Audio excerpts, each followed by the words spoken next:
is always, what's the opening line? What would be my introductory comments? And for me, it's always a torture to not sound too pre-written and too edited, self-edited. And it just so happened that a few days ago, there was a wonderful opportunity that saved me an awful lot of written notes here that presented itself. There were two opportunities actually, but one of them caught my eye and kind of obsessed me because it was such a strange and uncomfortable image. And it was exactly what I was talking about, or what I was referring to when reality trumps any kind of fiction or any kind of satire itself, any attempt to make a satirical comment, when the satire is already pretty well baked in. So I'm going to share the screen now. And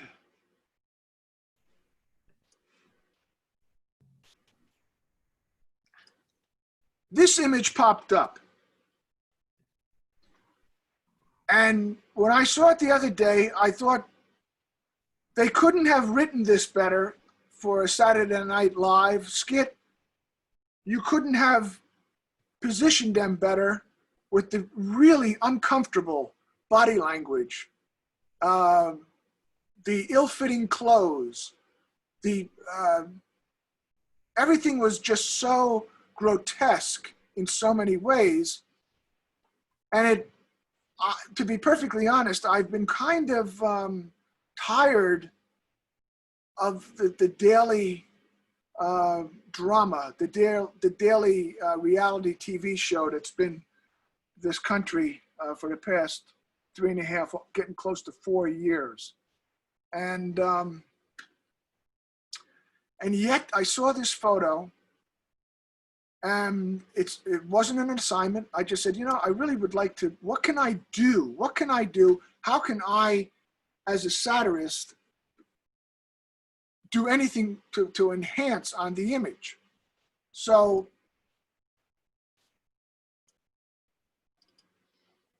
I started drawing.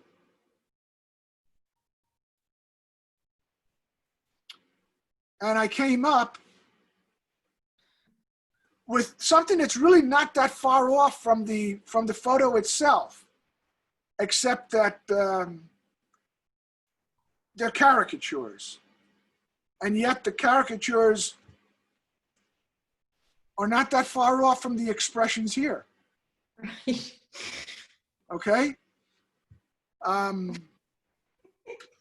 have of late started to become very aware that for me, everything is so slipshod in the current White House that even now when they spray paint him, his daily tan, they don't even really work hard at that, so that you can actually see the line, but you also see the actual flesh tone that happens afterwards.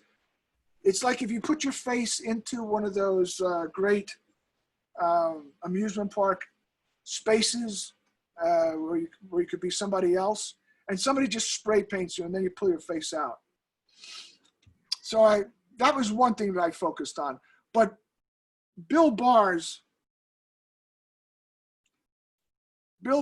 and I forget who this gentleman is, but those expressions were just wonderful to me. Barr is the ultimate tool. He's the ultimate, oh, sorry.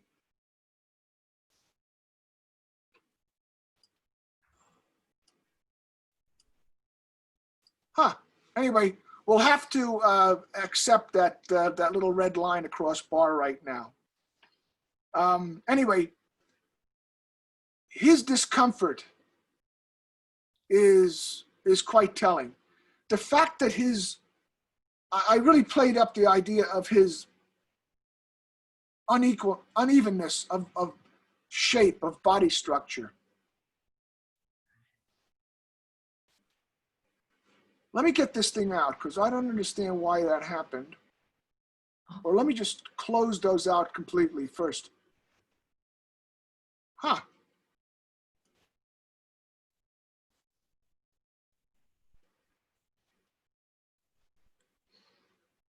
I honestly don't know why this happened.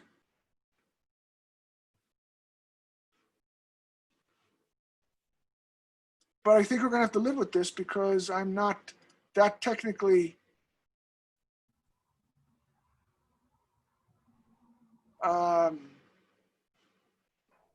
skilled to get rid of this red line. And I don't want to start doing okay.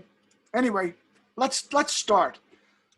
So that's just an example of the of what I have to deal with when I'm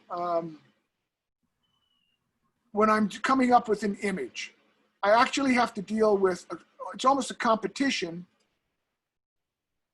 with the reality of the situation.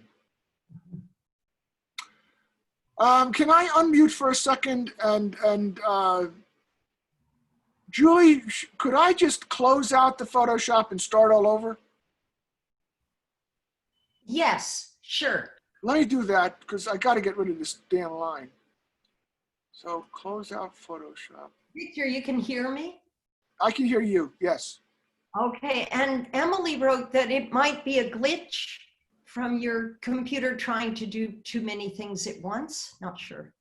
Well, let's start again. I'm going to do this again. It looked like it was a mouse streak. Did you have your mouse? It was a mouse streak, which didn't make sense to me.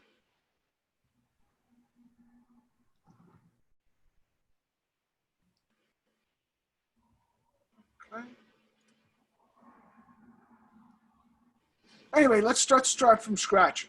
So what I'm going to talk about today is, I'll start off with a history lesson of a very brief history lesson of caricature, of satire, and just a little bit of a historical context. Just this, the government as being seen as thugs is not old news. This is an old editorial illustration from the 20s or the 30s. Victor? Yes? All that I'm seeing is your screen with folders. Uh-oh. Let me see. You had to go directly into Photoshop, you said? Yeah. Right now I'm seeing a presentation for the Chatham Library with your folders. Let me stop share. Let me go back into here. Yeah, I wish you would sing the song for us though with the image you were showing first. How's this? Yes, now we see it. Okay, fine. Well, I can always sing the song. That Good voice too. no, not a good voice. We see it fine now. That's great. Terrific. So when I did this one, when I was drawing this the other night, it also made me think of Mel Brooks's movie, The Producers. And because I was looking at this uncomfortable photograph of very uncomfortable people and just wondering what a motley crew like this, how did they get into power? And then I think of, it just made me think of those pictures of some of the great dictators of our history, and like Hitler or something. And you look at the photographs of himself and his entourage, and you can't help but wonder, how do schlubs like this get into power? But then I was thinking of Mel Brooks's very brutal satire, The Producers, and that great Broadway production scene in the movie where they're singing "Springtime for Hitler" and they're going, "We're marching to a faster pace. Look out, here comes the master race." Something like that. So that's what I was talking about. So that's why I wrote those in, because I kind of felt like it was, again, echoing this idea of people who really don't represent much of anything, but there they are. They are the powers that be. But let's go back to this. And let's go back even further, in case anybody thinks that things are rough on the current president or the previous presidents. You have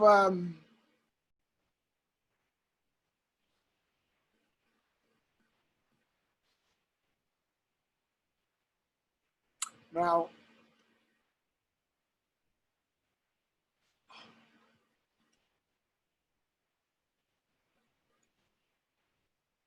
let's go to Daumier. Let's start with the history lesson.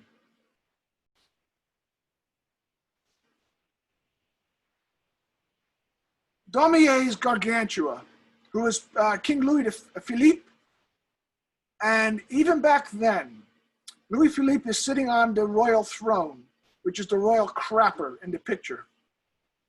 And the populace is feeding Louis Philippe lots of money. And Louis Philippe, in the meantime, is cropping out legislation.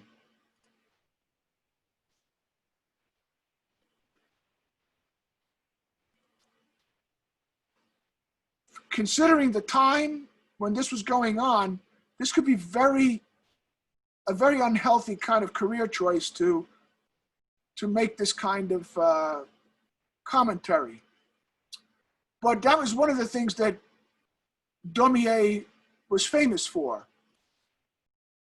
He continued on that by taking Louis Philippe and taking his face and, with the art of caricature, transforming Louis Philippe into a big pear head. Almost like giving a lesson and at the same time making a commentary on Louis Philippe.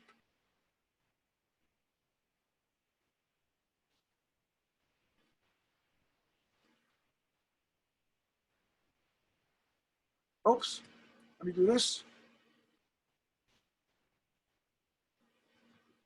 Daumier drew the politicians of his period, but he also created a lot of sculptings, lambasting the members of the French Parliament.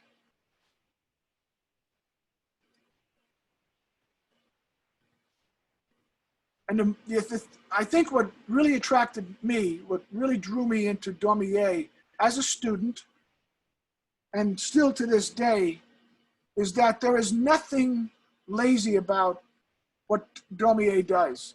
Every one of these faces is a different person, and everyone has a character portrayed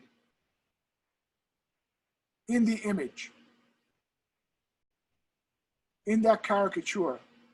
Everyone has a personality, and it seems to me that very few of those personalities are pleasant or something not to mock.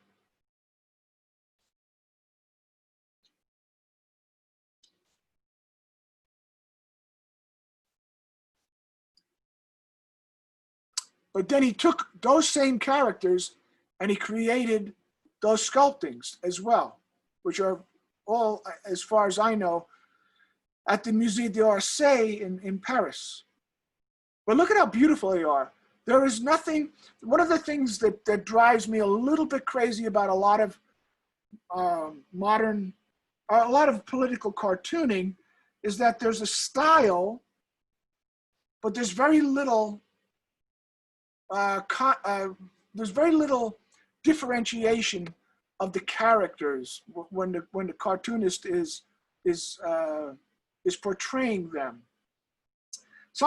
Oftentimes the gags themselves, the jokes, are way better than the actual drawing. But with Daumier, you actually have beautiful drawing, beautiful character studies. If you didn't even know anything about who these people were, you could not help but look at these portraits and understand that Daumier has got a comment on each and every one, and he's saying something about them as people, each and every one. It's all very, very individual. I'm going to close out of all these.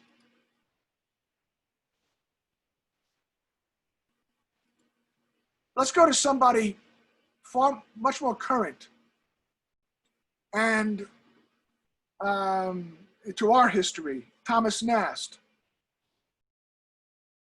Now, the famous comment from Boss Tweed of Tammany Hall was,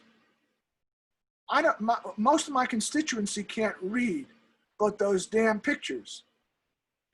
And Thomas Nast really had a vendetta against Boss Tweed's corruption and made it a point of attacking him regularly and making it clear to the populace that would be at the very least, looking at these newspapers, even if they couldn't necessarily read the content, they would know who Nast was talking about. You know, something like this of Boss Tweed with his inner circle as a bunch of vultures, and the lightning or the storm surrounding them, waiting for the storm to blow over. Let us pray, P-R-E-Y. This was a period of time where the power of the image was unquestionable. I think we, in modern times, are so inundated with images. We're just bombarded every day. And I could post a drawing, but you go to your Instagram or you go to Facebook, and there's 10,000 other drawings as well running. It's kind of diffused the intensity of the experience, as opposed to an image like this, which ran in a particular newspaper. I believe it was the Herald. And these people, Nast was the cartoonist, the political cartoonist for this publication. People went to this publication to see his commentary. The famous, "Who stole the people's money? Do tell, 'twas him." Tweed, his inner circle, everybody's named. Even though they're named, I am sure, because New York was a little bit smaller back then, that people were very familiar with who these people would be, all of them. And they're all very specifically drawn. So Nast was not really looking to distort the faces, let's say as Daumier would. Nast was pretty much portraying them probably the way they looked, and just putting them on smaller bodies. But everybody knew who Nast was attacking.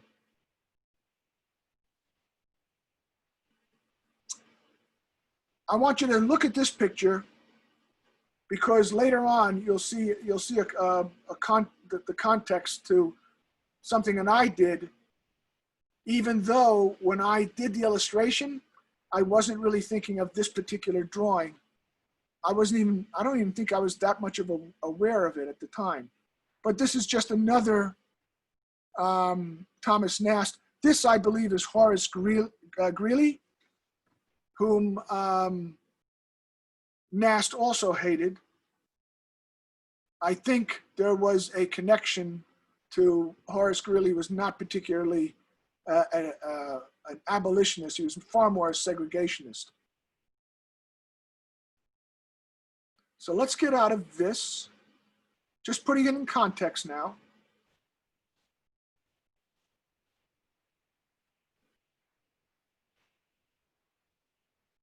Some of my influences. Anybody who is old enough to remember will probably remember that this was one of the iconic images that came out of the 60s, that came out of the Vietnam War. And it was Lyndon Johnson, who had a penchant for being very kind of crude, decided to show his gallbladder surgery. And David Levine, who was a master caricaturist, who, if you look at the style, drew much influence from people like Daumier, from people like, did my screen stop sharing?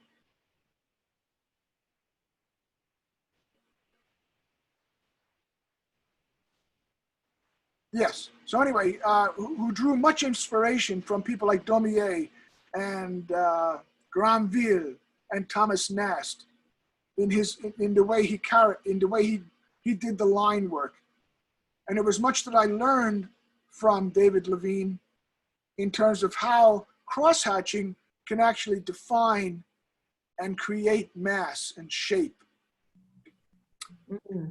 As time went on, I got a little more tired of that very, very strict approach to drawing, but not at this point.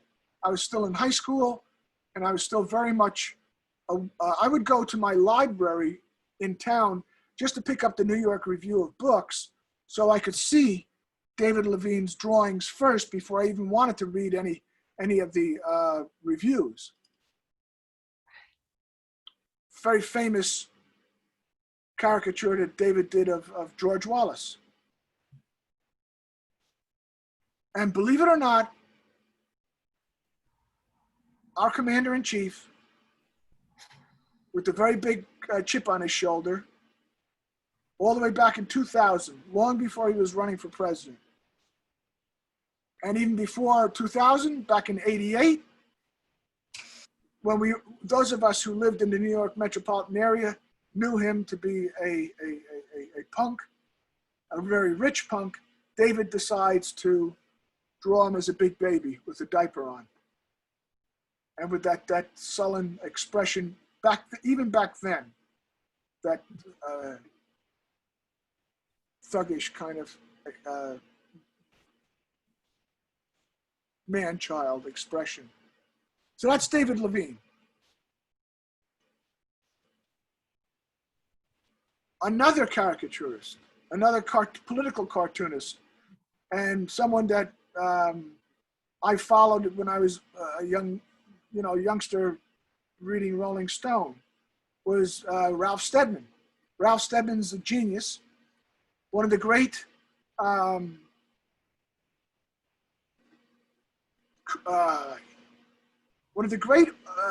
caricaturist artists who managed to combine a number of different effects: beautiful line work,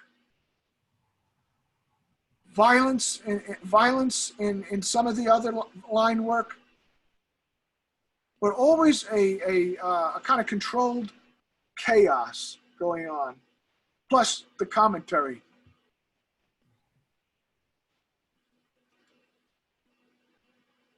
Something he did of Jack Kennedy. Here we can see that this comes out of the British school of caricaturing. At this point, there was Ralph Steadman, there was Gerald Scarfe, there was Ronald Searle as well, but Scarfe and Steadman had styles that were very similar, and they stretched the caricature. They made them grotesques in order to get their points across.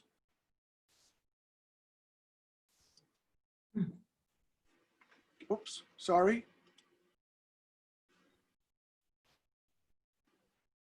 Something for Rolling Stone during the campaign trail. Nixon and Agnew. Agnew as his buttocks.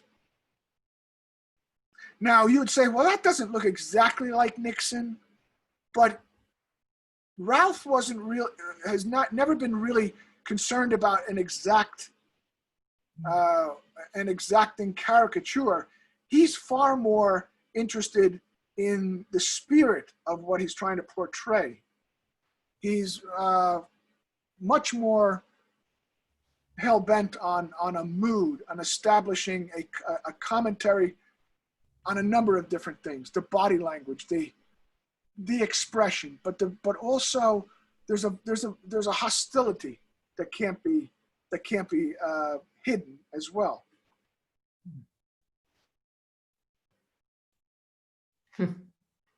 Another grotesque from Ralph, down at the Miami convention during 72 with Hunter Thompson, the great writer Hunter Thompson. They were a pair. They started off with Fear and Loathing in Las. Actually, they started off even before that for a piece in Ramparts magazine on the Kentucky Derby. And Ralph was utterly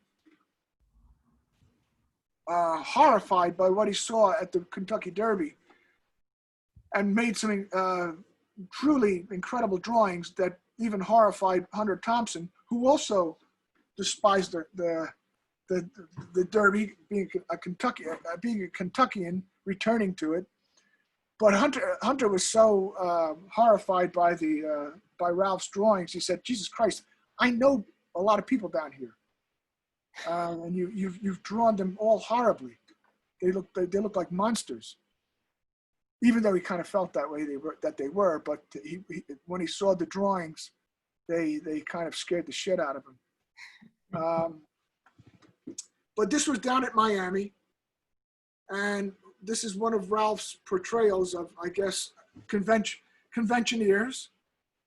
As you can tell, this is brutal. There is no holding back. He's looking for every possible flaw in physical and in physicality. And on top of that, you have this wonderful balance between rough line work, almost aggressively ugly line work, and beautiful, delicate cross-hatching going on as well. And all to make, ultimately what it does, it creates a very brutal,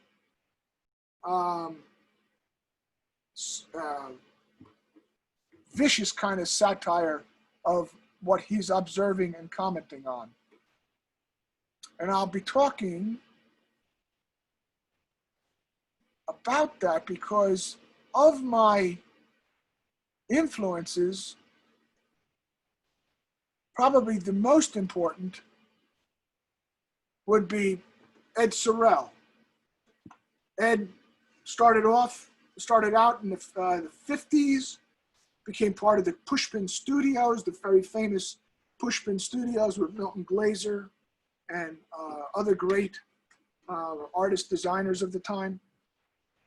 And Ed was essentially started out as a decorative illustrator, but then, because his finished artwork always felt too finished to him, realized that if he could just scribble and work up the scribbles, or his sketches, that he would actually be much closer to what he was shooting for in his drawings. Now, the fact that Ed was also a brilliant political observer, and he had a weekly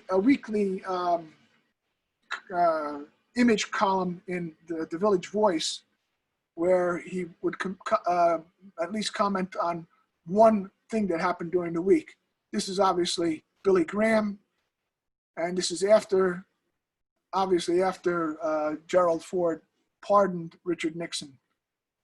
I'm hoping everybody can read the gag, because it kind of like is Ed's way of, Ed really had it in for religion anyway.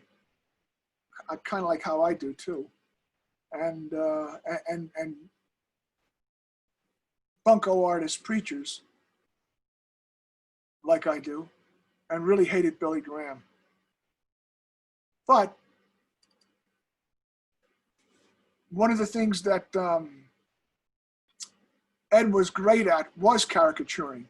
He could distort, but somehow those distortions looked a lot more real in relation to the characters than, let's say, a Ralph Steadman, which was basically bringing the individuals he was portraying into his world.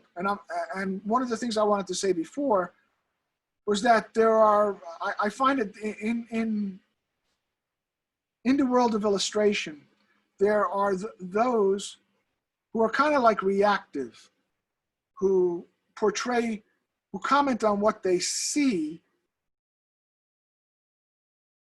by working, by amending themselves to what they see. And then there are others who are brilliant in the way of conforming everything around them, everything that they see and want to comment on, into their vision, into their world. And if that doesn't make sense, it's because I probably didn't explain it right. So let's try it again. There's drawing and commenting on what you see, but you're basically reacting and almost like filling in. You're editorializing on what you're drawing, but then you come in with already with a view, with a philosophy of the world, and everything that you are responding to, you're not necessarily responding to.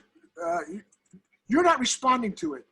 It is being reabsorbed and revisioned in your view of how you draw and how you see things. Anyway, Ed could do marvelous caricatures. His style was a lot more sketchy often.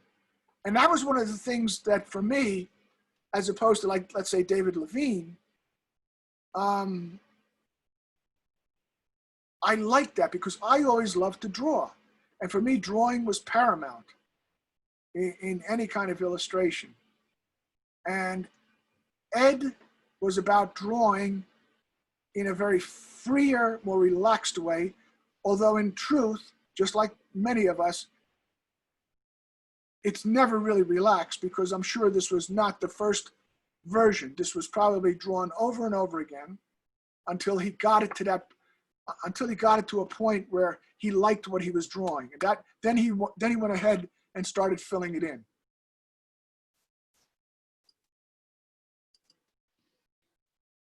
I remember being in Europe when the 76 election happened, and returning home and looking at the Village Voice and seeing this weekly commentary from Ed. Again, very funny, at least to me. Gerald Ford, the son of Frankenstein, the son of Dr. Frankenstein being Nixon, meets the son of God, Jimmy Carter, final week. The screen thunders to a spectacular thud. So one of the things about Ed is that he's a great writer too. Very sharp, witty writer. And he's able to do two things beautifully: draw and write his own commentary much of the time.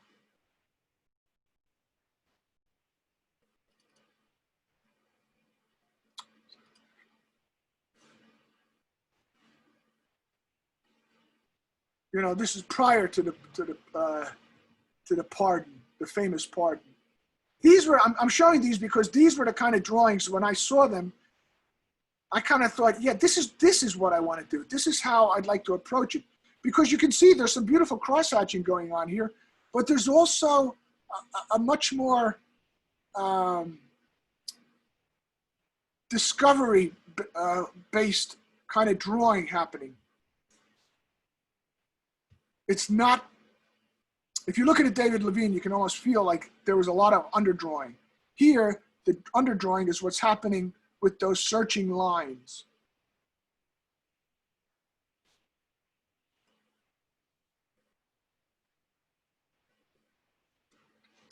And here we are again. We're looking at one of his, this is during the Reagan administration, one of my favorite cartoons, as a matter of fact. I am fully aware, and this is when Reagan had visited that Bitburg cemetery and laid a wreath for the German soldiers and caught a lot of crap because at that particular place where he laid the wreath was also the burial ground of a lot of German soldiers who had been SS. And of course, the punchline, after admitting what he did, all I said was that the Germans we fought were also victims. They were duped by their leaders into joining the notorious SS Guard and committed unspeakable acts too horrible to even think about. On the other hand, you have to remember, some of those Jews were communists. And of course, we all knew Reagan's claim to fame was his very outspoken anti-communism, which we all know justifies all sorts of horrible behavior. I show this one because it's a perfect Ed Sorel in terms of just how he organizes a comment.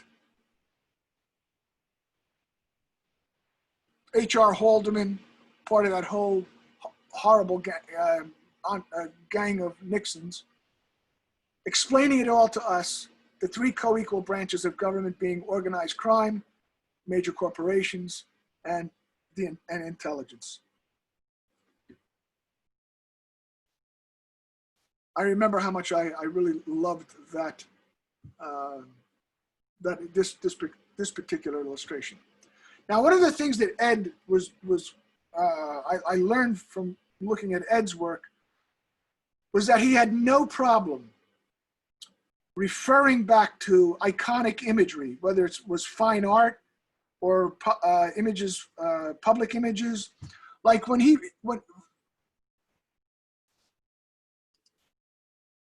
did sort of, he grew up on the movies, going to the movie theaters and watching movies, and he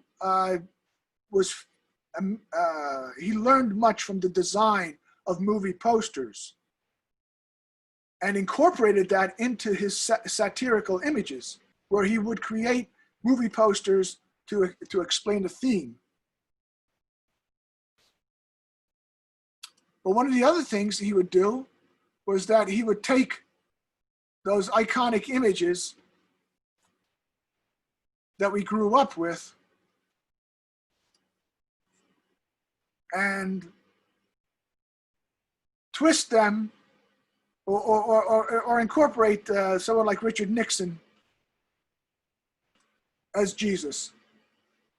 And I think, if I remember correctly, this was in a series of commentaries from the Reverend Billy Graham about how religious Richard Nixon, what a religious person he was. And Ed jumped on that opportunity to portray Nixon as the suffering Christ. Gustave Doré's Daniel in the Lion's Den. Doré, another great artist from the 1800s. Ed turned that into a Time magazine cover, incorporated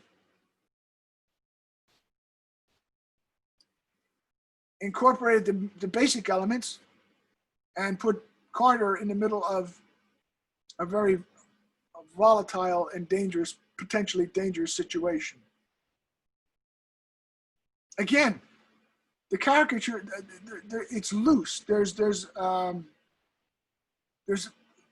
lot of wonderful drawing going on here, but it's not hardcore, finished, rendered to death kind of imagery.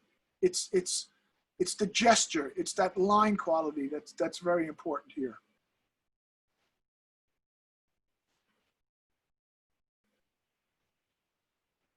And of course, something like National Lampoon's, would you buy a used war from this man? Nixon was a great gift to a lot of us. I came on the tail end of Nixon when my career was starting, and but for people like Ed Sorel, David Levine, Ralph Steadman, this was like a gold mine. Nixon was such an odious character, and Johnson before was a wonderful topic too, to satirize with his big ears and big nose. But Nixon, because he was such an outright criminal in so many respects, was a perfect target for these artists.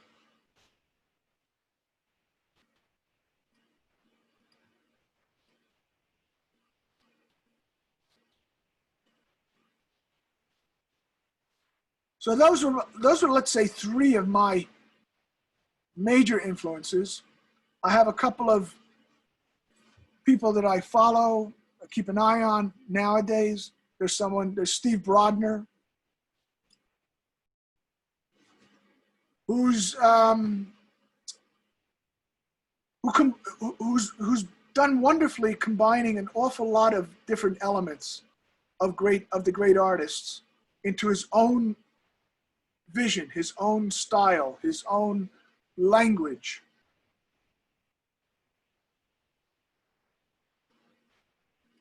Steve's work you see all the time. Steve is also wonderfully funny, very fast. He could have been a comedy writer for Sid Caesar.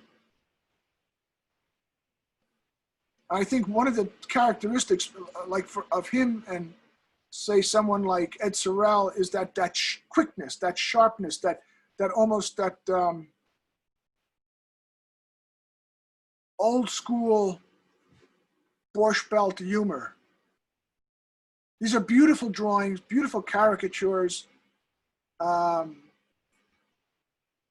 how Steve has incorporated The Sopranos, and how he's incorporated all these wonderful elements into the drawing, and how Steve takes great liberties, just pushes it a little bit past the comfort zone, oftentimes. 95% of the time it works.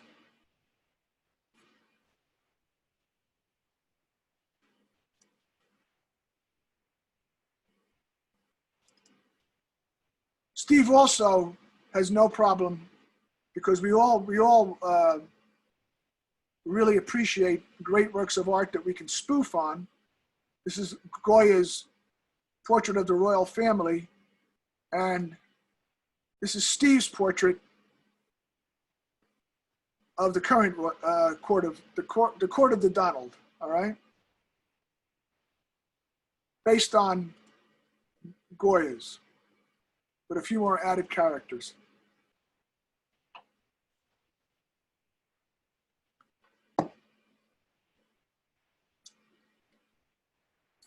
We've been drawing these people so long that after a certain point, Steve just starts really going in for recreating these some of his caricatures, some of the people he's portraying, conforming it. What I was talking before, conforming these characters to his vision as opposed to just portraying them and making a commentary on it. Now, you saw this one before, but Steve did something for the Wall Street Journal.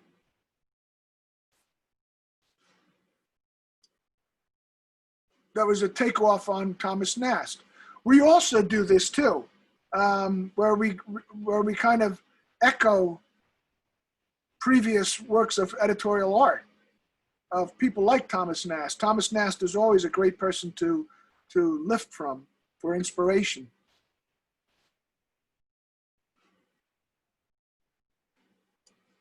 And I saved this one because it was one of his more uncomfortable images from the 2016 campaign.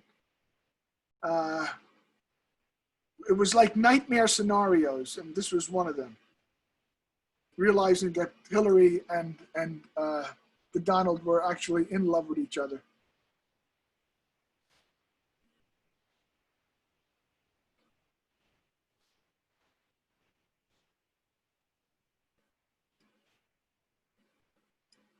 Now,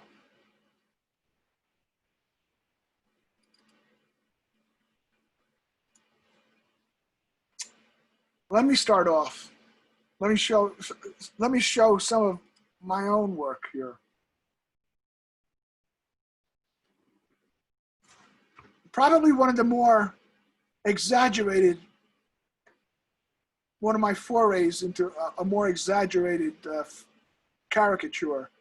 Again, this harkens probably more to that Stedman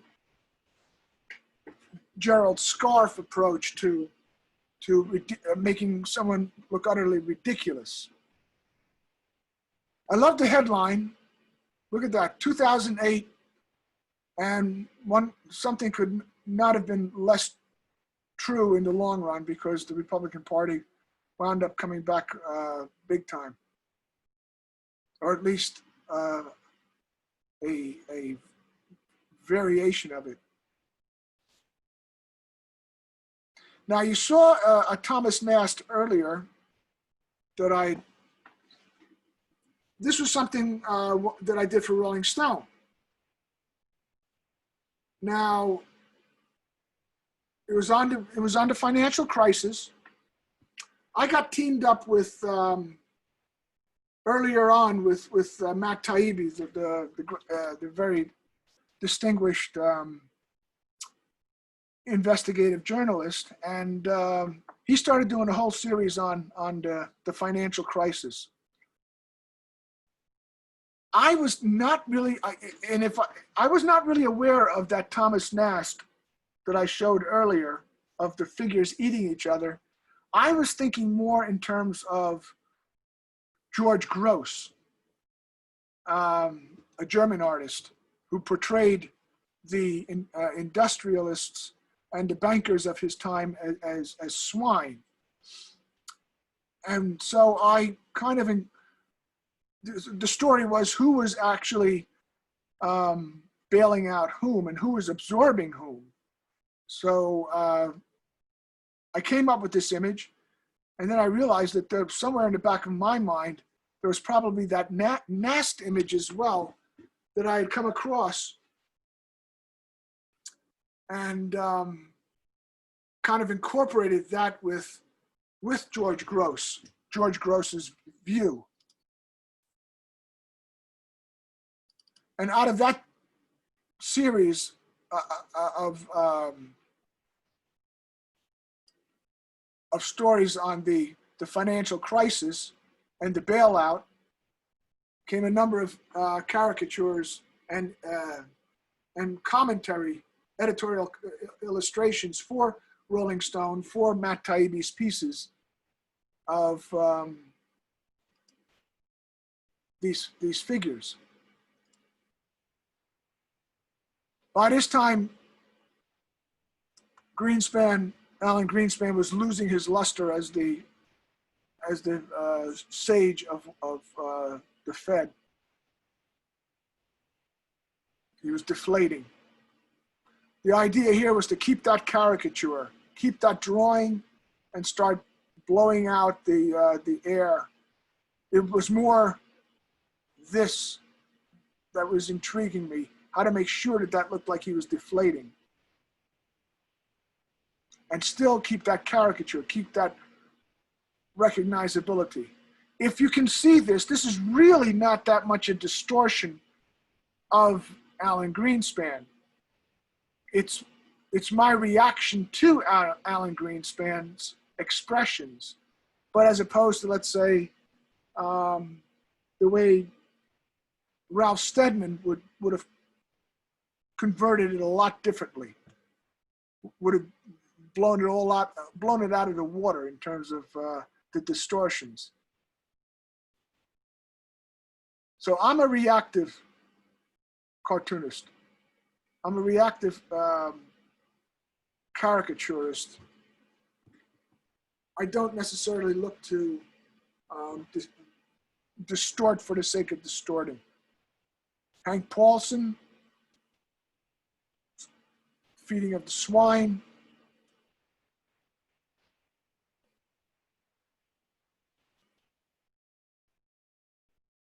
Something for The Nation magazine. Going back to an older school of political cartooning from the 30s, the 20s, the 30s, the 40s, people like Art Young, and kind of like what you saw when I first started showing that picture of the goons taking Justice into the car. Kind of like a much more graphite-oriented approach. How much, and how much is too much was the headline, I believe.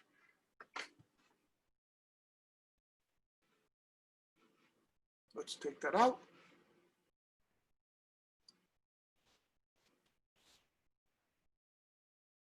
Now I can show all this stuff here, all these drawings, and one of the reasons that I was asked to give a talk was, well, what's the impact? Do we as cartoonists, as editorial commentators, visual editorial commentators, do we have the kind of impact that one might assume or think in terms of, like, if you're old enough, you remember some very strong images. And as I started off this talk showing some of the great cartoonist caricaturists of the past, who I felt really had an influence, who had an impact, because they kind of had control of the market in many respects. There weren't that many of them out there. There were lots of newspapers, and people flocked to newspapers that not much different than nowadays going into cable news, except that there's so much, or going on the internet. But you tended to go for the newspaper that reflected your particular politics. Somebody can look at this who didn't like George Bush and laugh at this. When I do an illustration like this, I basically feel that in the long run, people like myself or Steve Brodner or anybody who's current right now, we are creating images for audiences that already kind of like are leaning toward this anyway. We're not winning anybody over. I don't feel that we essentially win. We are commenting, we are making observations, we are making satirical observations on the subject matter, but are we doing something that will actually change minds? I think the jury is very much out on that. I tend to think not so.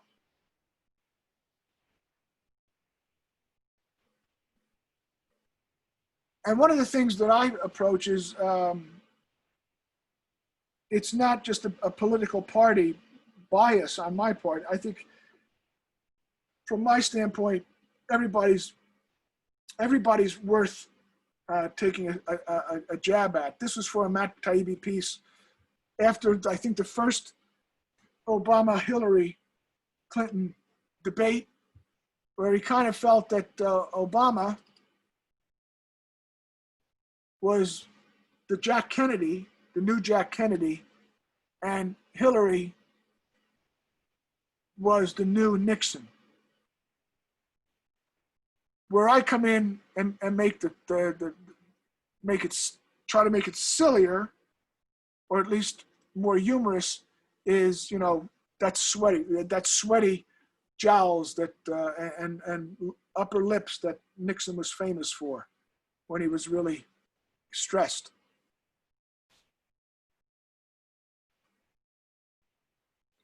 When Hillary was running against Barack Obama, she had that period of time where she was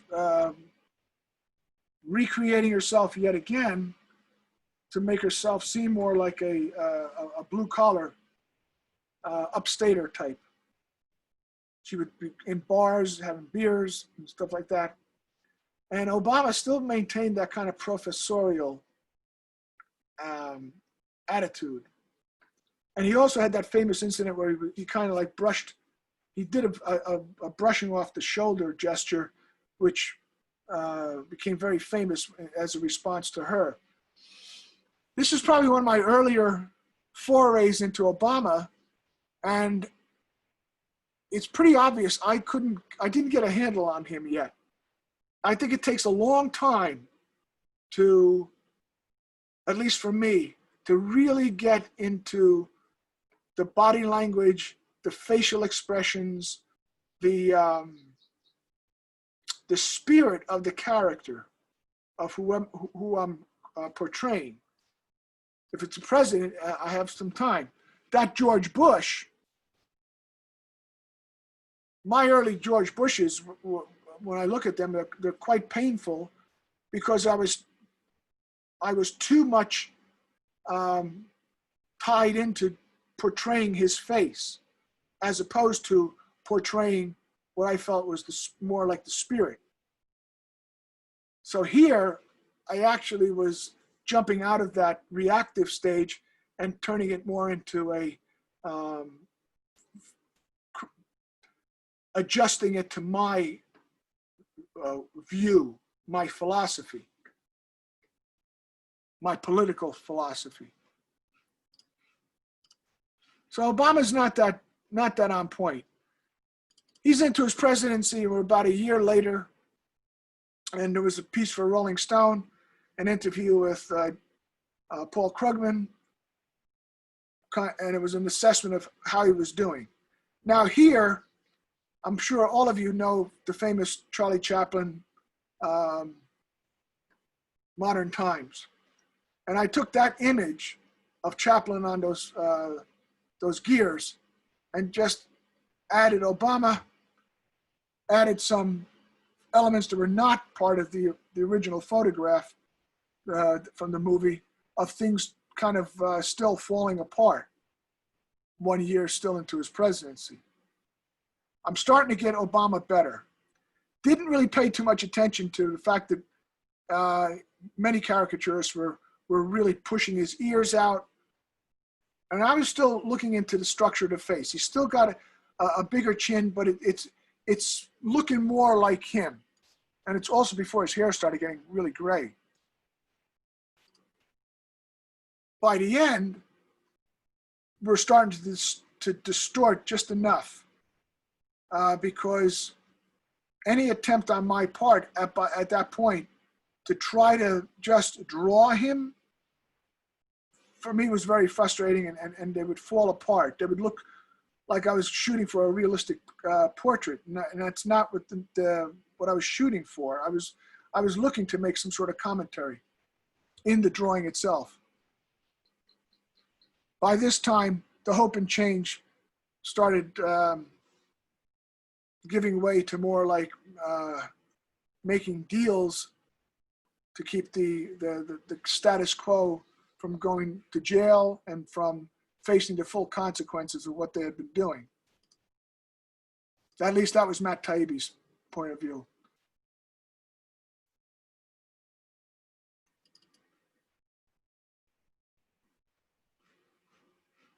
Something on the environment.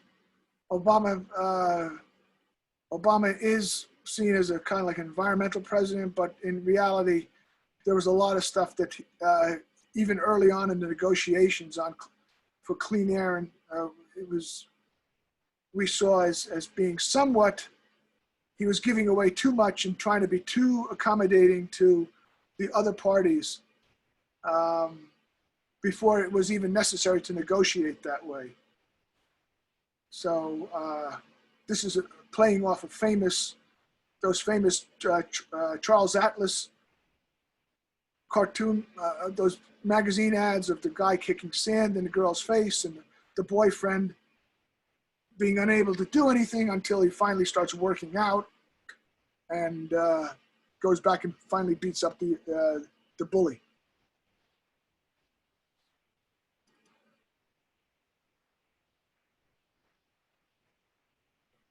A commentary for Rolling Stone on the drug war.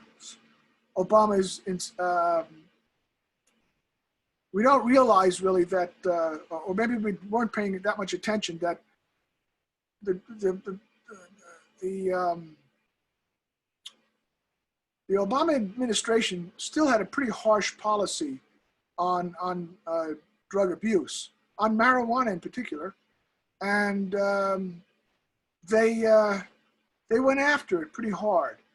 Joe Biden, who's currently running, really never, he adopted he's still, as far as I know, adopted a pretty old school view of criminalizing drug use, in particular marijuana. So here we have oh, and this was about medical, and the story was about pharmaceutical cannabis still getting mixed messages from the administration, where it was not states kind of like were running that crazy thing of, well, they were doing it, they were able to do it, but from a federal standpoint, it was still against the law to issue medical marijuana. Sometimes my sketches, again, looking for character, looking for the drawing to express character, reacting to the person, and trying to find the clues in the person themselves rather than conforming them to what I've already got in my mind about them, which comes to Rudy Giuliani. This was a sketch that was never used. It was about Giuliani kind of whoring himself to the whole 9/11, rehashing that over and over again. That was his major call to, his big claim to fame. And he was, before he was the 9/11 mayor, America's mayor, he was the 9/10 mayor of New York City, and most of us who were in that who lived in that area knew how, were well aware of how much the populace was ready to say goodbye to him. But he got a new lease on life after the fact, after he left office, and just constantly playing up the 9/11 story and playing it into much more reactionary politics and foreign policy advice.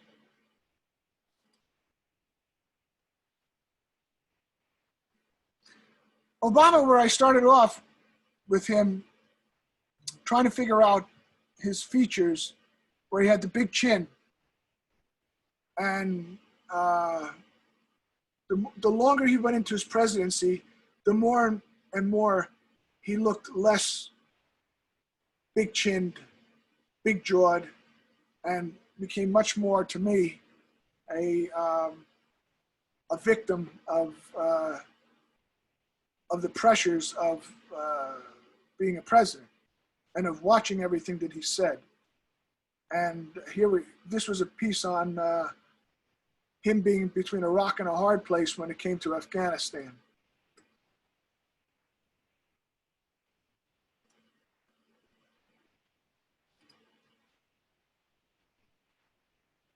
We come to the 2012 election, and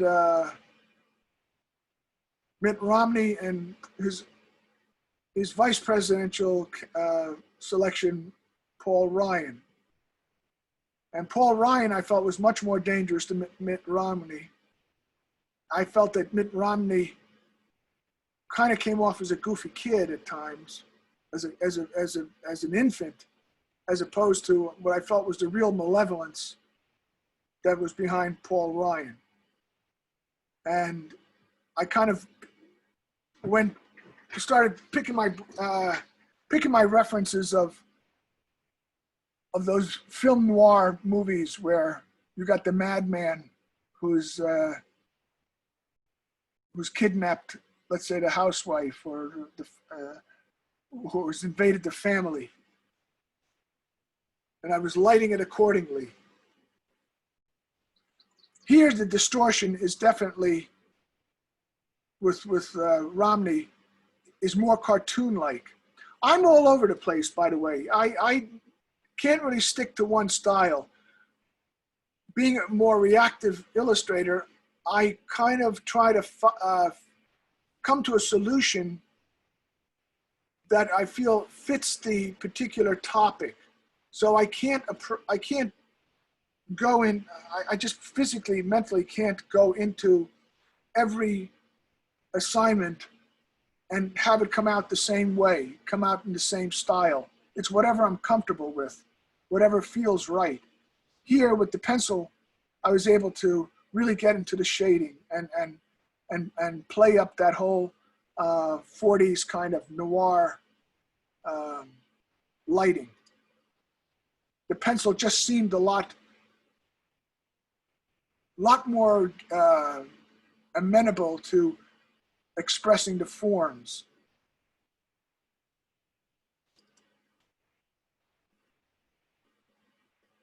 By the end, Obama is like Harold Lloyd hanging off the alarm, the big clock on the building. I apologize for not posting both Charlie Chaplin and Harold Lloyd. I thought I remembered to include everything, all my references. But I love to use references from art, from movies, from other famous cartoonists. I come out of the world of great old Warner Brother cartoons, Looney Tunes, the old Robert McKimson and Tex Avery school of cartooning. I'm a big fan of slapstick, and don't necessarily look to go for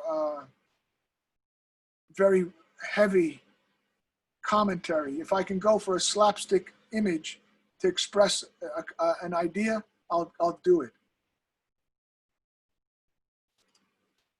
Here's a good example of when two illustrators, myself and Steve Brodner, are assigned, we have an assignment to do something on Mitt Romney and his relationship to Newt Gingrich. The images came out the same day in two different publications.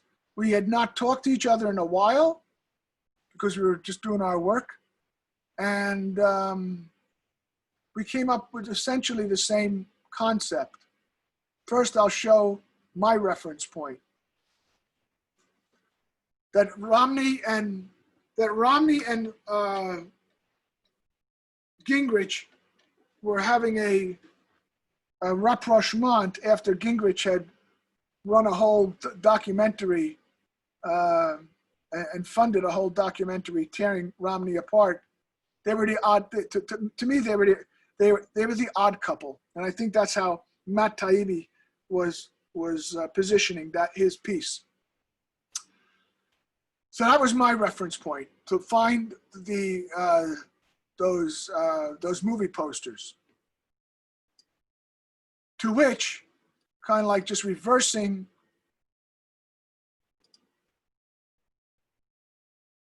the poses, but putting Mitt as the very fussy and proper Felix, and Gingrich as the very slovenly and disreputable Oscar, although Oscar really wasn't disreputable, but in this situation, it's a lot messier. Now, Steve, the same day for National Journal, came out with an image. They published that. We had a good laugh about it, and actually, I have the original hanging next to mine in the house. It was just perfect. Different takes. As you can see, let's go back to reactive. I'm caricaturing Romney, yes, but I'm reacting more to what I see in the photograph and just trying to see and trying to find that that tell in the expression without having to distort it. Steve has recreated Romney's head, and Romney is now part of Steve's world, as opposed to me, where I'm kind of like, I'm part of their world in terms of how I'm relating to them and responding to them. Gingrich is more, he's more exaggerated, but really, if you ever stood next to Newt Gingrich, and I have, he doesn't look that much different. He's the biggest head. I've never seen a head so big in my life.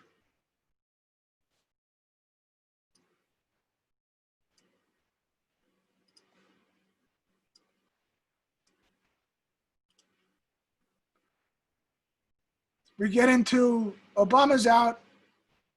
We get into the 2016 campaign. And Matt Taibbi's following Trump around the country. And he's sending in dispatches for Rolling Stone. And by the end, he was like really appalled at what was going on. And he wrote a story, a very harsh critique of what was happening to us, what was happening to the campaign, what was Trump about. And I read it and I was kind of thinking to myself, well, this reminds me almost of Death and the Maiden. And I was listening at the time to Schubert's Death and the Maiden, and it made me think of this this sculpting, this famous sculpting by Ibert, the French artist Ibert, of Death and the Maiden. And so from that, and this is around the time where the pussy grabbing comment came in. This is around the time where all these hints were not that much even hints anymore, but all these assaults on the potential of justice and liberty that might be coming down the pike if he had his way. So I took that Ibert and turned that into the illustration of Death and the Maiden, my own version of Death and the Maiden. Got a lot of press, or a fair amount of press. Was used in demonstrations after he was not, on his inauguration day, and when the women were marching, I had a number of women asking me to if they could use the image, and I said sure, and I made it accessible to anybody who wanted to download and print it for their placards.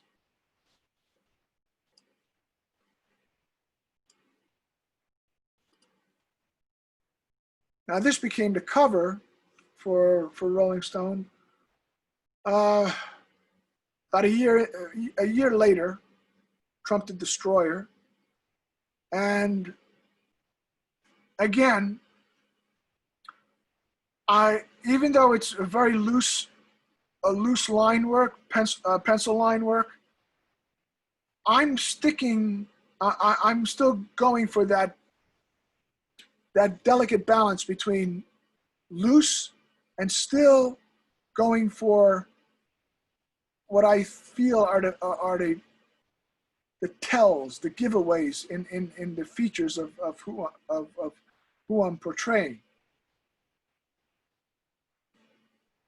This was a well-received cover, and it became part of the documentary on Rolling Stone that was done for HBO. I actually redrew this thing a couple of times, this drawing, for various camera crews. So I just sat there and drew it, and they in turn just filmed the process.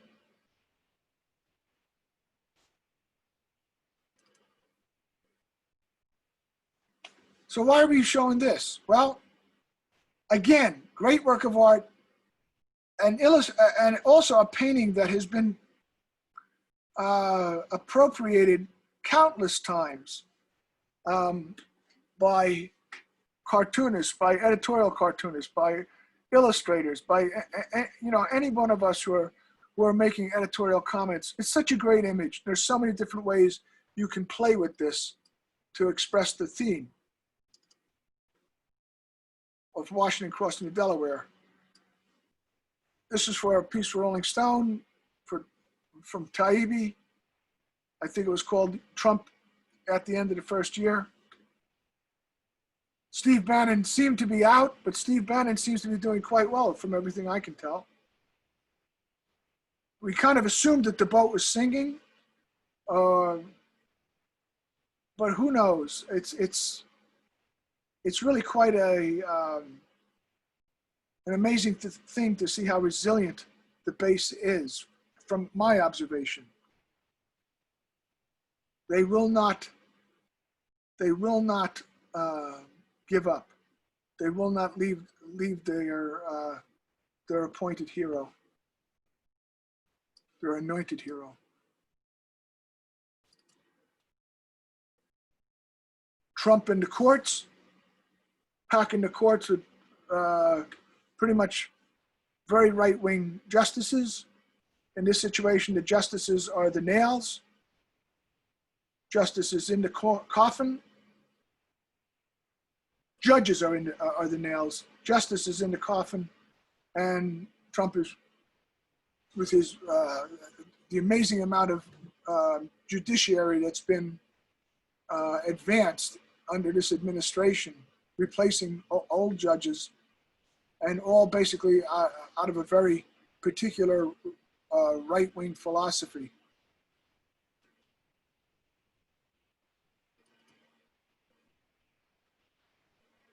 Trump in the environment, follow the money.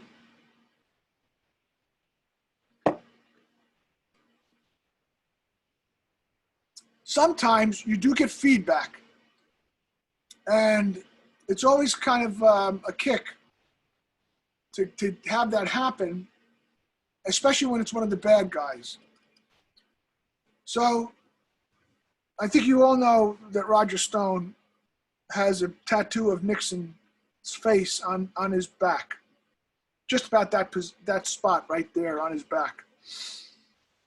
And Roger Stone was being indicted, was going to go to trial, and I decided not only Nixon, but Roy Cohn, another one of his mentors, Al Capone, who was a thug, and I would just have and the Donald himself all tattooed on his back. Roger Stone actually responded and reposted it on his page with the comment that it is better to be feared than loved.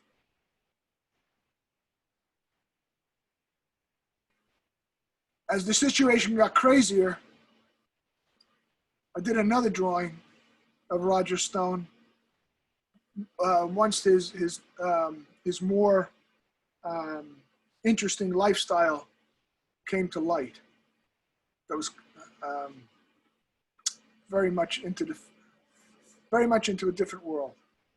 I thought it was a great opportunity to do a drawing, and I put Nixon's face also in a bondage and discipline kind of setting too. There was no comment from him about that.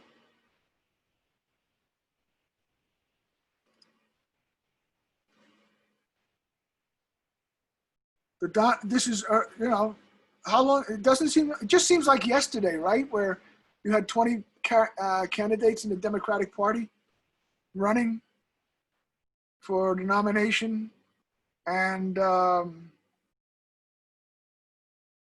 looking to mix it up with Donald Trump, except that nobody fights dirty better than the Donald. And he's just kind of like, in this illustration, he was just welcoming the contact. He thrives in this type of situation. I'm really afraid of the idea of 4 years of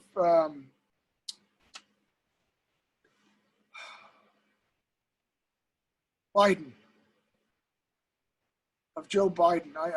Because I find he's really tough to draw, and I don't see many good caricatures of him. I didn't see many good caricatures of Hillary Clinton in my career either. And I would include that as well myself, that I'd say most of the time I've failed in kind of capturing her. And Biden's going to be tough, because there are really no features, and he's kind of like been sandblasted and facially reconstructed to within an inch of his life. Now, someone who hasn't been facially reconstructed is Mitch McConnell. And this was playing up the whole thing of Moscow Mitch, his very close ties with Confederate philosophy and Confederate sympathizers. The fact that, here's where I was really trying to jumble a number of topics in the story, put them all together. I had to, and the unifying factor is that Mitch essentially is a whore. But his constituency, the blue collar constituency in Kentucky, has never been well served by him. They've always been screwed over in the long run. And he's technically been the only one to benefit from any of this. It's really quite a frightening image to me. I got a lot of comments like, wow, can't unsee this image. And when I look at it, neither can I. But it was a great opportunity to do a caricature of somebody who is already a caricature in so many ways.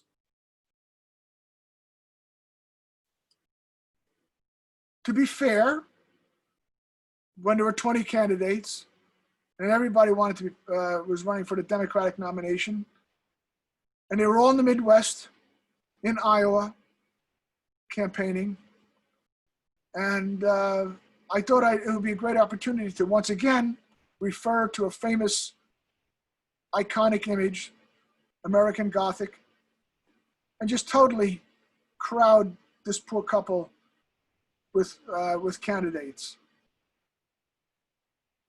It's interesting how, as time goes on, it seemed like Buttigieg was very much in the forefront. I just blanked out on his name, but he seemed like the golden boy for about 15 minutes and then disappeared.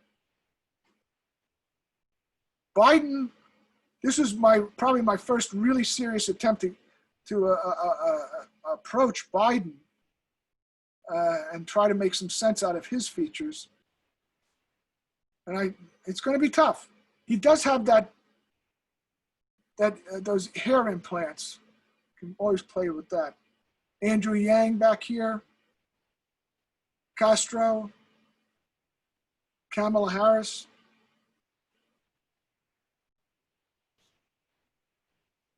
And now we're in the middle of the pandemic. And this was something, sometimes I'll still go out of my way to create an image that's not been commissioned, because I really am kind of punched out by the past 3.5 years. So I'd much rather prefer to do something, illustration that doesn't necessarily deal with the day-to-day soap opera. But when Trump appointed Mike Pence as the Corona czar, I thought this was going to be this was kind of like a nice opportunity to portray Pence, who, if you really think about, if you really try to draw him, he's also kind of difficult. You have to, and here I'm really trying to be relatively straight in terms of keeping tight to the features, but still exaggerating them somewhat, and relying more on everything around him to tell the story. The religiosity, his supplication to the president. Garlic as a good antidote. Garlic along with religion and rolling the dice for a corona's a pandemic czar. Sounds pretty good. This was picked up by the American Bystander magazine, and they titled it Mikhail Pensky, Corona czar.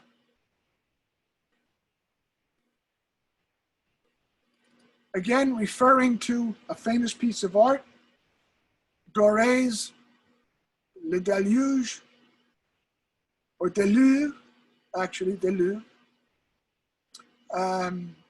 We would say deluge.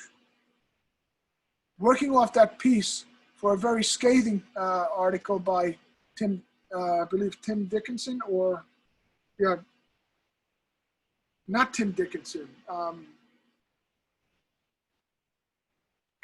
Their environmental writer, and I just blanked out again.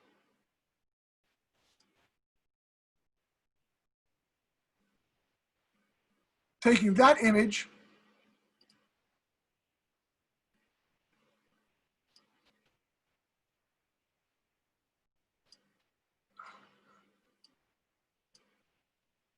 and morphing it into a commentary with that, adding the elements, the essential workers, mothers, doctors, the elderly, all the urgent dossiers ignored,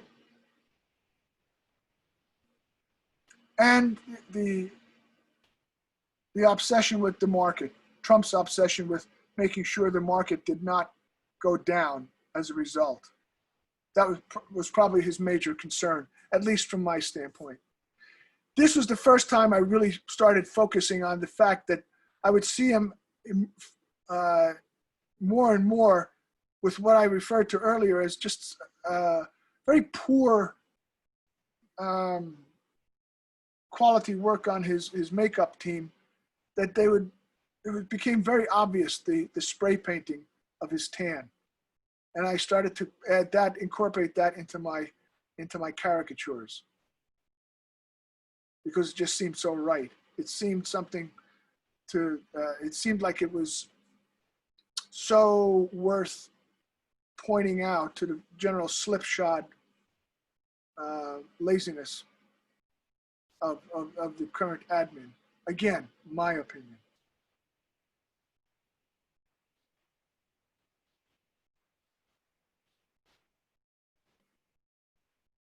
And I think that's it on my work.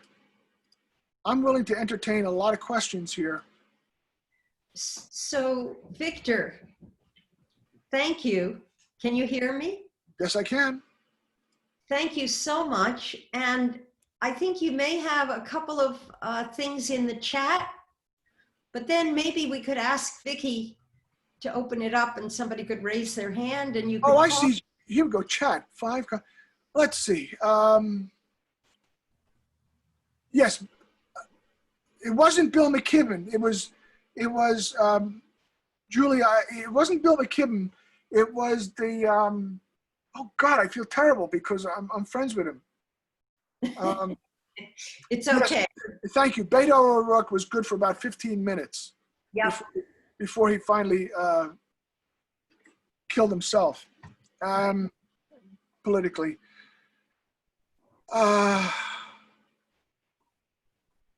The red line could be a glitch from your computer doing a lot of things at once. Okay, you say not so much in terms of changing people's minds. Is this a change from when you began? Did you earlier believe you could have more of an impact? I think we all did. When I started out 46 years ago, I think we all kind of felt that that's what we were supposed to do, was to have an impact. And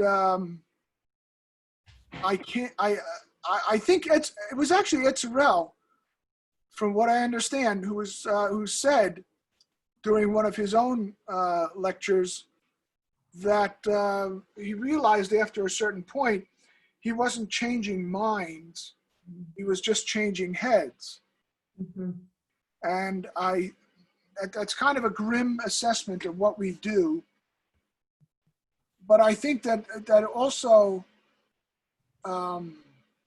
it also addresses the theme that we're like in a world of such fractionalized publications.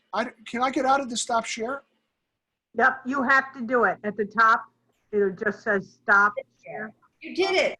Okay, fine.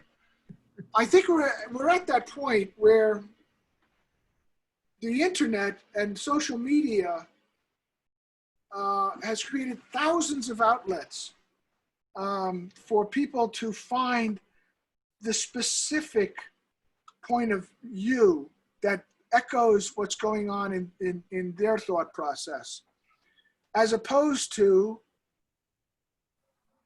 just a number of newspapers. There were a lot of newspapers back at one point in American history, but still, they weren't like 20,000 of them in one city. Right.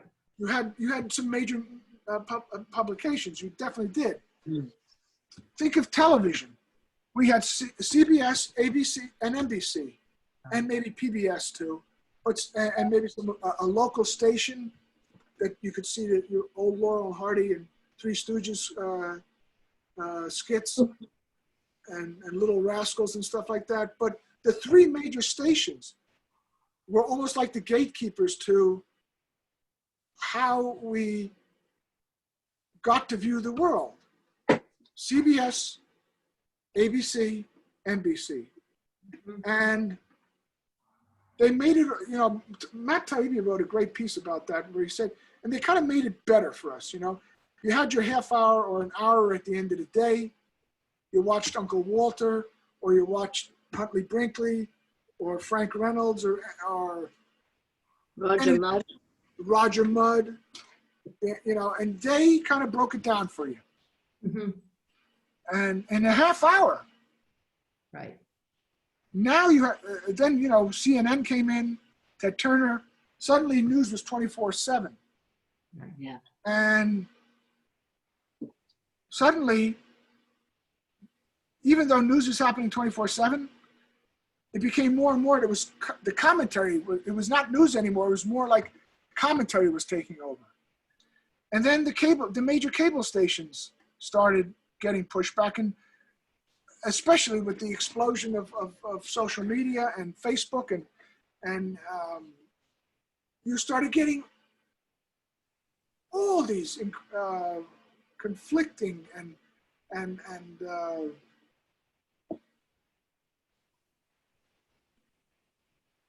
it's hard to describe. It was like the same weight because everybody was yelling at the same level. And also people were now gravitating toward what reflected their political philosophy, which means that they really were not inclined or wanted to, or definitely did not want to expose themselves to pushback ideas or something that would upset the whatever cognitive dissonance that they had already created for themselves. All right? By just sticking to one thing, and anything that came in the way was just like it couldn't be true, or there was always a qualification. Right. And then you have Fox News, which came in. Well, Fox News came in as the as Roger Ailes' answer to just giving a completely editorialized, opinionated kind of news. And then CNN comes back. Then remember MSNBC. If you remember, MSNBC was part of CNBC, still is, and CNBC was all business, all pretty much conservative material, and those shows that suddenly gravitated to MSNBC a lot of them were on CNBC at the end of the day, at the end of the stock market day. And then MSNBC decided that to respond to Fox News, because MSNBC was losing market, so they created a strictly liberal slant on everything as a counterpoint, which meant that they weren't really necessarily telling the straight story either. Right. No matter how hard you try to argue that, oh no, they were good journalists. No, there was a slant. So you had Fox, you have MSNBC, and then you have 10 million conspiracy theory websites online that you can go to, and it'll tell you exactly what you want to, or confirm everything that you wanted to believe in the first place. So where do we fit in as editorial illustrators, as political cartoonists, or political illustrators, or satirists? Where do we fit in? We're at the point now where we're just basically, we can't stop not having opinions. Our markets have become much more limited. Oh, there's plenty of markets, but if you want to make a living at it, that's a different story. Okay. Yeah. If you actually want this to be a career that's going to keep your mortgage paid, that's a different story. There's a lot of different ways that I could sit all day and draw images, post them on Instagram, or send out a bunch of freebie workout, and that goes for all my colleagues too. We could do that all the time. That's great. There's not a bank or a mortgage company that's going to give a shit about that. That we're doing all these, that we're posting a lot of ideas and doing it for free. All this pro bono stuff. Well, that's wonderful, but it doesn't pay bills. So where does that leave a lot of the illustrators? Well, for people like Steve Brodner, and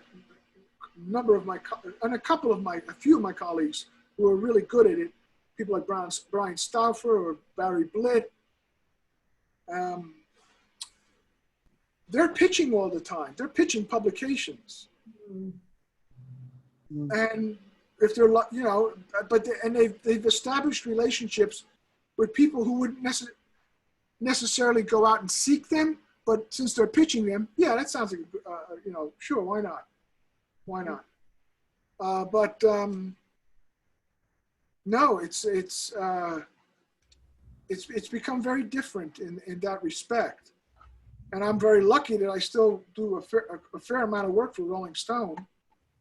And I'm able then, when those assignments come up, to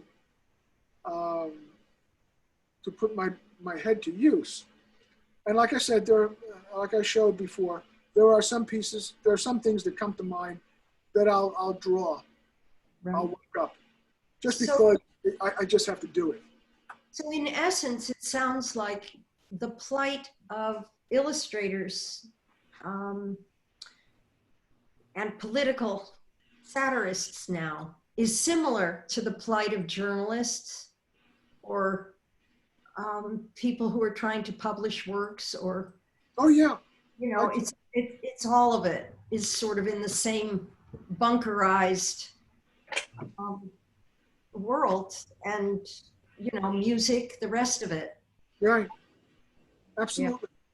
Yeah, music, my God, you know, musicians are totally screwed, you know? Yeah. Well, Victor, this has been really wonderful. Let's open it up for maybe one or two questions. If anybody has one, jump in, and then we'll want to thank you profusely. I was just wondering, like, you know, you're talking about how the market has changed, but I wonder how you've experienced, like, you know, being able to try different styles with different technologies that have, you know, for drawing, you know what I mean? Like different scanners, because even in like the past 10 years, you know, like at-home scanners are like more of a thing, and that just makes work so much faster. You don't need to find someone to photograph your work and then have a file of it. Oh, I know. Emily, are you, you're doing the virtual books? No, I make geometric folding books. Geometric folding. So they're different shapes. We actually got a patent for the designs a couple years ago. And it's kind of like a new way to think about how a book would open, I guess. Very cool. But going back to your point, yes, I do kind of use the new technology. I have a nice big tabloid scanner, a nice Epson that I can scan. That piece that I started off with, you know, with the Trump and Barr and his press secretary and stuff like that. Yeah. That was basically the drawing. As a matter of fact,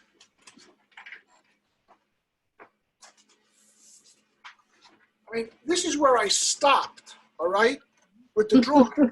Nice. And then I scanned it, and that's where I started adding in.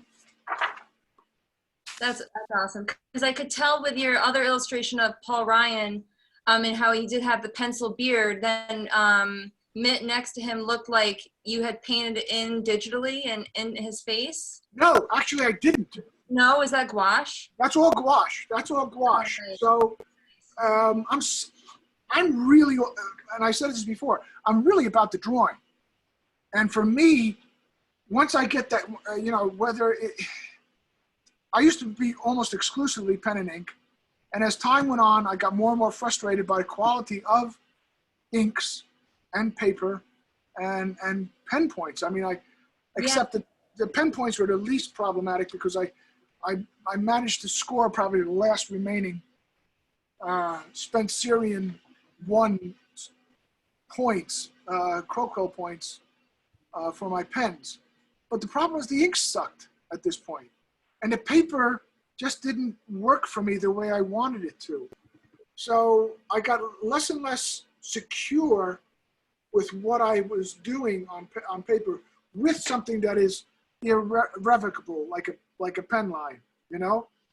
Yeah. A pen line is down, it's black, it's ink, it's not, you're not erasing it. But if I'm drawing, if I'm working, if I'm doing, oh, perfect.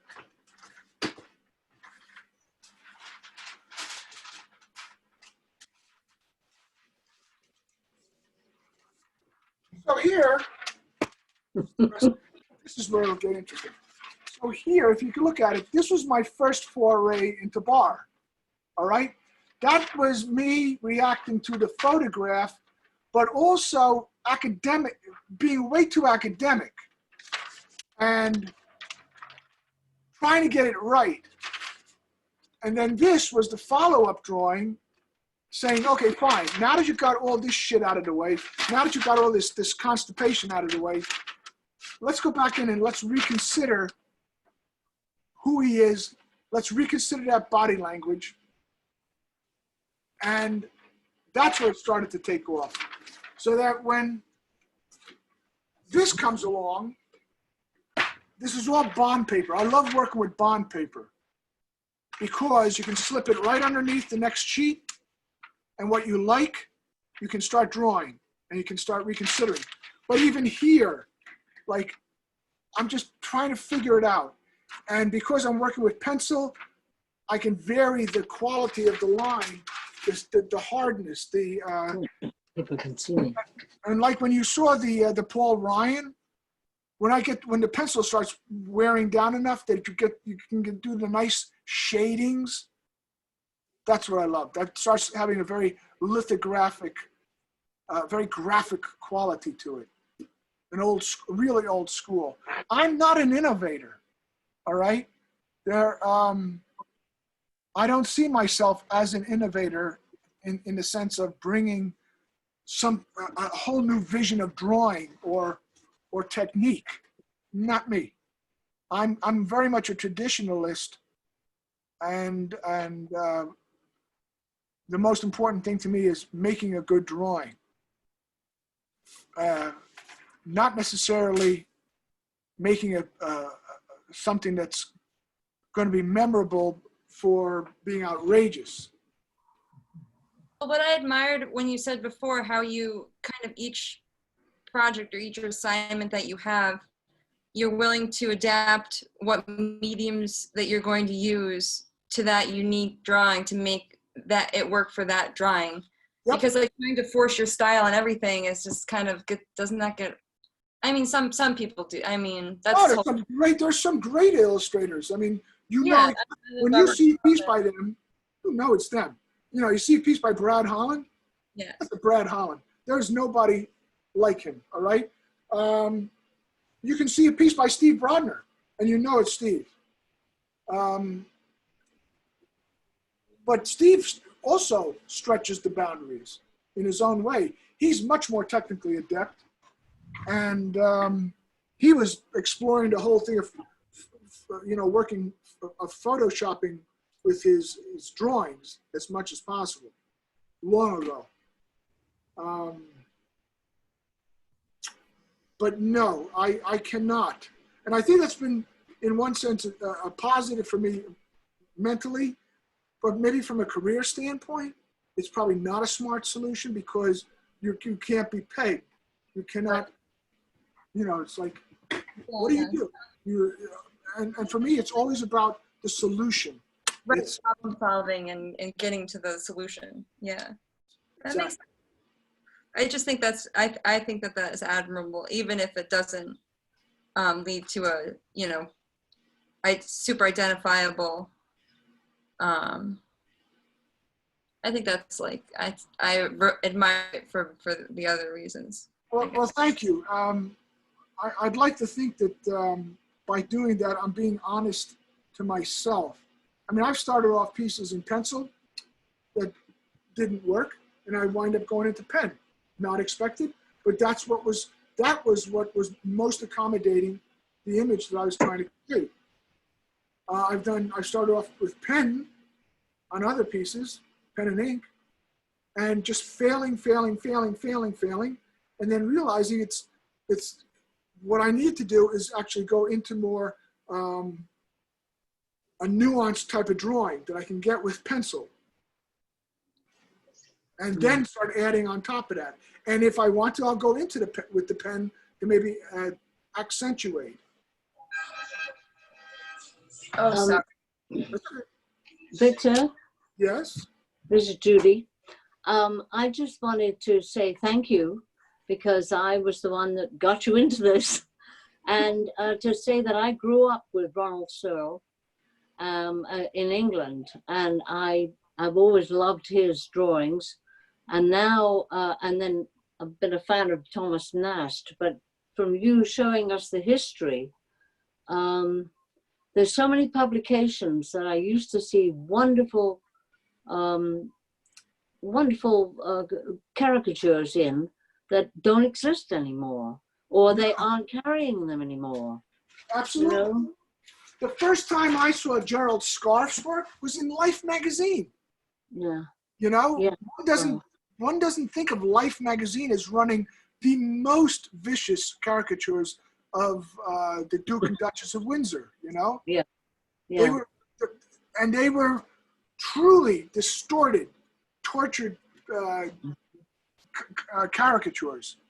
Not tortured in the sense that style-wise. I mean, they were tortured. They were tortured images. They were true grotesques. That's the word. That's the correct word. Yeah, yeah. Well, it just, it seems to me that people are not demanding to read a publication anymore. That's You're also you're in The Nation, aren't you? Yeah, every so often I'm in The Nation. Yeah, yeah. Yeah.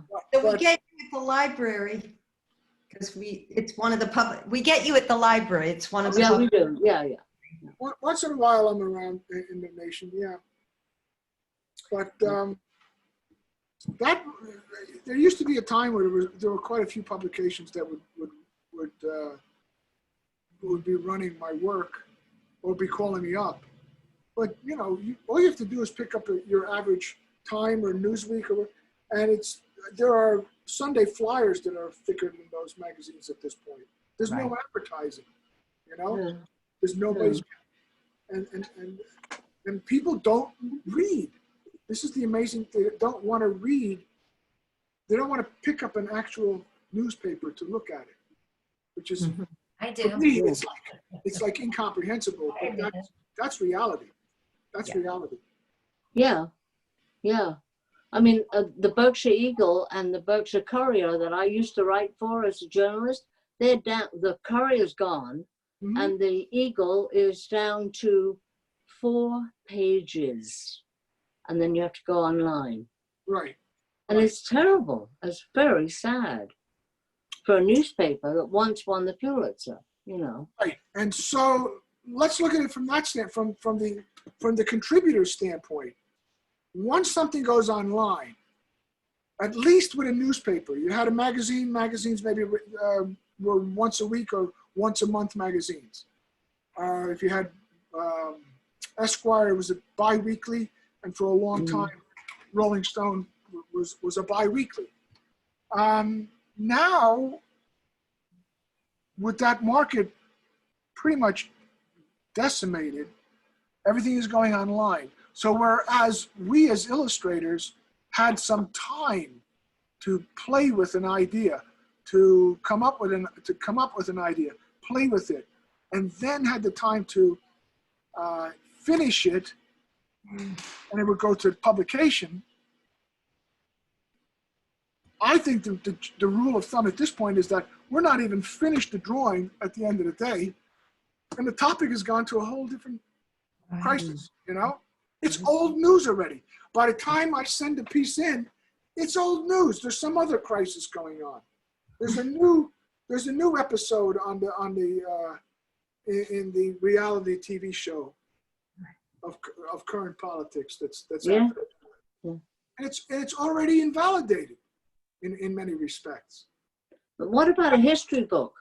A history book of cartooning, just your cartooning, or you know, something that people can refer back to and say, remember when? Yeah, well, you know. Nostalgia. Yes, a nostalgia book, a nice nostalgia. Remember. No, is that what we're down to? No. Yeah, that sort of goes against the meaning. I know, the currency. Of course. Yeah. Wow. Well, this has been really a wonderful, wonderful session. Yes, it has. Was I coherent enough? Did I feel Yes. like I feel like I get caught up in Was it hard to not have any sound from? No, it wasn't difficult. Okay. Good. All right. Well, we Okay. are very appreciative. I can't tell you how much, you know. Thank you. Thank you. Thank you, Victor. And thank you for the library sharing this with me, Bonnie and Jimmy. That was nice. Thank you. Thank you very much Yeah. for that beautiful yellow rose too. Yeah. All right. Yeah. Close, Jerry. Yeah. Yeah. All right. Thank you. I'm so feeling much. terrible that I cannot remember the environmental author Mention the name. for Rolling Stone. I'm not big in, I'm politically aware, but environmentally, not so much. But what? I can think of somebody back in my mind, but I can't bring them to mind either. Oh, I thought you could. Once Oh, no. All Well, right. yeah. Thank you and goodbye. Have a great one. Take care. Thank you. Bye. Thank you. Victor, Yes. Jeff Goodell. cartoon you did where Trump was groping Lady Liberty based on his Hollywood Reporter remarks. There was a cartoon I saw a couple of years ago. The image was very funny to me. Maybe you did it. It's not Trump groping Lady Liberty, but Uncle Sam has his hand down Lady Liberty's blouse. Yeah. The words, I even patched it up and pasted over the words, made up my own words, but the image I thought was hilarious. Had you seen that? No, but Maybe 2 years ago. But that doesn't mean anything because can you imagine when that image came out? There were probably, if you went to social media, if you followed the internet, you'd probably see 1,000 Yeah. other artists coming up with the same idea. Yeah. You know, Once it's out there, especially, yeah. once it's out, you know, it's remarkable. And That's Jeff, by the way, Jeff Goodell is the name of the environmental. Oh, guy. good. Jeff Goodell. Yeah, he's terrific. He's terrific. There was a cartoon, I think it was last week, of the Earth, and there was obviously meant to be God yelling, "Stop it!" Just yelling, "Stop it!" at the world. Yeah, well, And that was a good one. it was wishful Yeah. thinking. Wishful thinking. All right. Well, I think it's time to sign off. Thank you Yeah. so much. Adios. All right, thank you very much. I appreciate it. I hope I enlightened. I don't know if Yes. It was great. I tend to get caught up in technical matters, and then lose.